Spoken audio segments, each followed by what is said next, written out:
A sudden violent wind swept through the entire town without any warning, and before anyone could react, hail started pouring from the sky. But the scariest part? That wind quickly turned into a deadly tornado. Emma and a few neighbors rushed into the basement and barely made it out alive. But this disaster, it came at a heavy price. The nun Emma had loved like a mother for years was out buying groceries when the storm hit. She didn't survive. And it didn't stop there. The tornado completely destroyed the nun's home and the supermarket where Emma worked. In one brutal moment, Emma lost not only someone she loved, but also her job and her place to live. Her small paycheck had only been enough to get by, but now rent was due, and there was no income at all. She turned to a friend for comfort, even asked to borrow money, because if this went on any longer, she might not even be able to eat. But just when everything seemed hopeless, life threw her a twist. The insurance company came knocking. Turns out, before she passed, the nun had written a will, leaving everything she owned to Emma. With the inheritance and the insurance payout from the disaster, Emma suddenly had $200,000 in her name.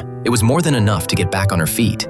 She used the money to rebuild a house, and from there, things started to turn around. Emma had snapped a photo of the tornado tearing through the homes, a powerful, emotional image that ended up winning first prize in a photography contest. That one shot changed everything. Suddenly, Emma's name was everywhere. Event invites started rolling in, and her new career as a photographer took off. She began traveling a lot for work, sometimes gone for days. During those times, her daughter stayed with their kind neighbor, Jack. A few years back, Emma might have been clueless about Jack's feelings, but now, she knew. Jack was deeply in love with her. And when Jack finally worked up the courage to confess, Emma gently turned him down, not because she didn't care, but because in her heart, Emma believed someone like her, divorced, single mom, pregnant before marriage, didn't deserve someone as kind as Jack. Jack stood by the window watching Emma walk away, and she knew, deep down, there was no turning back now. It was time to return to Cambridge and finally finish school.